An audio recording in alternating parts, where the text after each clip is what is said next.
आधी ग्रंथाचा अधिकारी जो आता साधन चतुष्टय संपन्न विनय संपन्न आहे असा विषय आणि ग्रंथाचा अधिकारी यांचा संबंध प्रस्थापित होऊ शकतो. आणि असा संबंध यथार्थपणाने प्रस्थापित झाला तर ग्रंथाचं जे फल आहे ते प्राप्त होऊ शकतं. असा अनुबंध चतुष्टय आहे. ते एकमेकाशी संबंधितच आहे. एकच एक असं यातलं निवडून घेता येत नाही. म्हणून याचाही समुच्चयच आहे. पण तरी समन्वय आहे. अधिकार असेल तरच विषयाचा संबंध योग्य पद्धतीने येईल. अधिकारी आणि विषय यांचा योग्य संबंध प्रस्थापित झाला तरच फलप्राप्ती होईल. श्रवण केलं आणि त्याचं मनन करून निधिध्यासन करून साक्षात्काराकडे जाण्याची भूमिका जर नसेल तर ते श्रवण व्यर्थ होईल. म्हणून अशा श्रवणकर्त्याला ग्रंथाचा अधिकारी म्हणता येत नाही. म्हणून त्या अशा अनधिकारी व्यक्तीचा ग्रंथाच्या विषयाशी यथार्थ संबंध जोडला जातो आणि म्हणून ग्रंथाचं फल त्याला प्राप्त होऊ शकत नाही. आपल्याला ग्रंथाचा अभ्यास त्याचं जे फल आहे मी रामरूपच आहे या अनुभूतीमध्ये आपल्याला जर जायचंय तो साक्षात्कार आपल्याला व्हावा अशी जर आपली तळमळ असेल तर आपण या अनुबंध चतुष्टयाचा अभ्यास ग्रंथाच्या आरंभापासून करणं आवश्यक आहे. म्हणून हे ग्रंथारंभ लक्षण समर्थांनी आपल्याला सांगितलं. ही शिकवण आहे समर्थांनी आपल्याला दिली. ते लक्षण सांगितलं कशा करता तर ती लक्षणं आपल्या अंगी आपण बाळगून घ्यावी अशी शिकवण समर्थांनी आपल्याला दिली. आपला चिंतनाचा मुख्य विषय शिकवण निरूपण आहे. पण समर्थांनी आतापर्यंत 129 समासांमधून जी शिकवण दिली ती आपण विसरलो नाही ना. ती जर का विस्मृतीमध्ये गेली असेल शिकवण तर ती पुन्हा पुन्हा तिकडे लक्ष देऊन आठवून किंवा ते समाज पुन्हा पुन्हा वाचून ती शिकवण आपल्या अंगी बाणवून घेतली पाहिजे. म्हणजे ग्रंथाचा अधिकार आपल्याला प्राप्त होईल आणि विषयांचा आपला यथार्थ संबंध प्रस्थापित होईल. मुख्य देवाचा निश्चय. मुख्य देव कोणता आहे? एकच आहे. एको विष्णुर्मद्भूतम् इतर भूतान्यनेकशः. विष्णुमय जग वैष्णवांचा धर्म. एकच एक परमात्मा आहे. पण नाही चत्वार देव सांगावे लागतात. 4 प्रकारचे देव असतात. भक्तीचा विचार मुख्य भक्तीचा निश्चय करताना गौण भक्ती सांगावी लागली. 5वा दशक काढा त्यातला उपदेश निरूपण बघा समाज काढून. किती गौण देवतांची यादी समर्थांनी दिली आहे. अगदी वेताळ लोखाई मुंजा काय यादी हातभर यादी दिली आहे समर्थांनी. यांची उपासना केली जाते.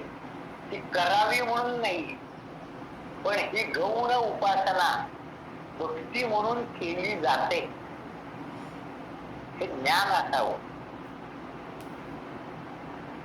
यासाठी त्याचा विचार समर्थांनी आपल्याला या आधी समासांमधून दिलेला आहे. अभक्त म्हणजे कसा असतो त्याचं आचरण कसं असतं हेही वेळोवेळी सांगितलं. या दृष्टीनं हे 15 निश्चय समर्थांनी आपल्या पुढे ठेवले.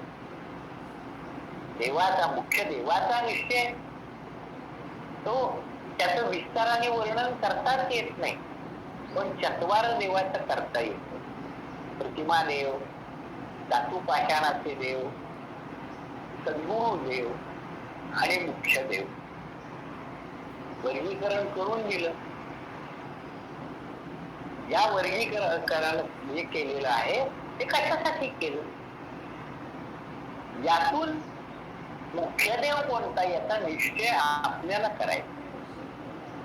आपल्याला जगामध्ये जे अनुभव येतात ते या पद्धतीचे येतात. आपण फिरतो ना, कोणतरी सांगतं की गजानन बाबांच्याकडे शेगावला गेलं ना, मनातल्या सगळ्या इच्छा पूर्ण होतात. की मी आमच्या गावातला महागणपती आहे, शेजारीच आहे माझ्या, मी त्याच्याकडे दुर्लक्ष करतो गजानन बाबांच्याकडे जातो. अहो ते गजानन हे गजानन एकच आहे हे मला कधी कळणार नाही. कळत. मनुष्य आता अनेकत्वाच्या भूमिकेमध्ये आहे. या उपाधी ज्या आहेत या उपाधी हे माणसाचं आकर्षण आहे. जावं ना, तीर्थयात्रा कराव्या, शास्त्रांनी त्याला परवानगी दिलेली आहे. परंतु तीर्थयात्रा करताना तीर्थी धोंडा आणि पाणी, समर्थ आपल्या पुढे हा विचार ठेवणार आहे, पुढे येणार आहे, आतापर्यंत नाही आलेला. पण समर्थांनी अगदी परखडपणाने आपल्याला हे विचार दिले की तीर्थ वेगवेगळ्या तीर्थक्षेत्राच्या ठिकाणी जातो, तिथं काय असतं? पाणी असतं आणि धोंडा म्हणजे दगडाच्या मूर्ती असतात. अगदी इतकी परखड भाषा दाभोळकर सुद्धा वापरत नसतील. खरी अंधश्रद्धा निर्मूलनाची भूमिका संतांची आहे. काहीतरी लोकांचा बुद्धिभेद करायचा या विचारातून जे अंधश्रद्धा निर्मूलनाचं काम करतो असं म्हणतात ना, ते खरं तर अंधश्रद्धा जोपासत असतात. हे दुर्दैव आहे. ते स्वतःला बुद्धिमान समजतात, परंतु खरी श्रद्धा म्हणजे काय, श्रद्धा म्हणजे काय यासाठी भगवंतांनी 17वा अध्याय दिला आपल्याला. याचा विचार आपण केला, कारण क्षमाधिषट मध्ये श्रद्धा हा विचार येऊन गेला. श्रद्धेचाही निश्चय व्हावा लागतो. कोणती श्रद्धा योग्य यथार्थ माझ्या उन्नतीला पूरक आहे, पोषक आहे, हे मला कळावंच लागतं. अयोग्य ठिकाणी श्रद्धा असता कामा नये. हा विचार आपल्याला करता यावा लागतो, विवेक लागतो त्याला. म्हणून पुन्हा साधन चतुष्टय हा आपल्या आयुष्याचा अविभाज्य घटक राहतो. आपण तो ग्रंथाच्या आरंभी अभ्यास केला आणि तो विषय सोडून दिला असं चालत नाही. आपल्याला आयुष्यभर हा साधन चतुष्टय हा विचार सातत्याने मनामध्ये ठेवावा लागतो.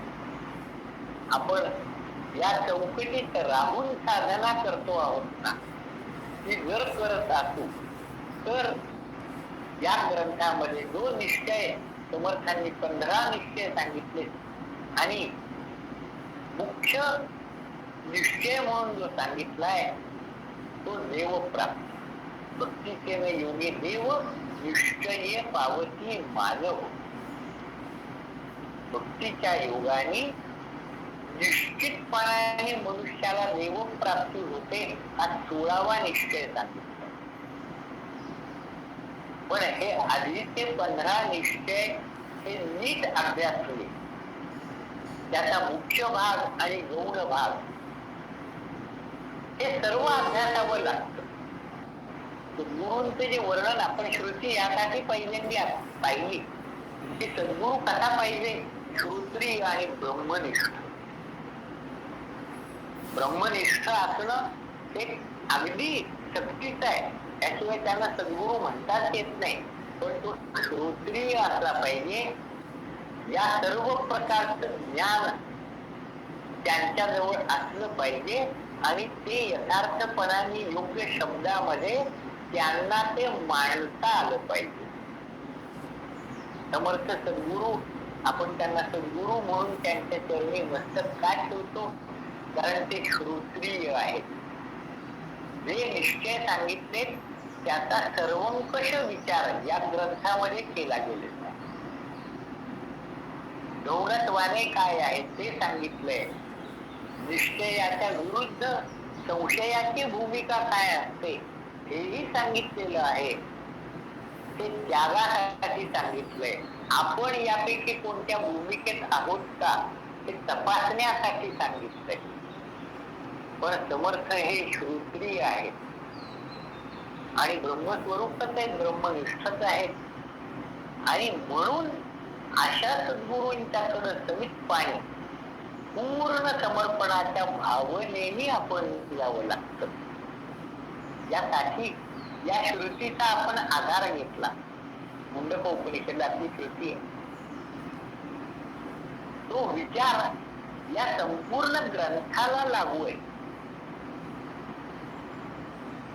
आणि श्रुती बोलते ना, ती चुकीचं बोलत नाही, यथार्थपणानेच बोलत असते. एका श्रुतीमध्ये जे सांगितलंय ते आपल्याला समजण्यासाठी 200 समाज सुद्धा कमी पडतात. आता आपण चिंतन करायला लागल्यावर लक्षात येतं.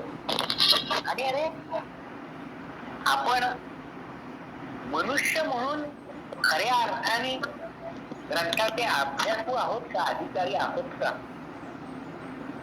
हे आपला आपण तपासण्याची वेळ येते. आणि म्हणून पावलोपावली आपल्याला पुढचा समास अभ्यासच्या पूर्वी हे मागचे समास त्यांचा आवर्जून एकदा स्मरण करून घ्यावं लागतं. तर आपल्याला जो मुख्य समास आपल्या चिंतनासाठी आहे त्याचं चिंतन आपल्या योग्य पद्धतीनं होऊ शकतं. ही भूमिका आपल्याला लक्षात घ्यावी लागते.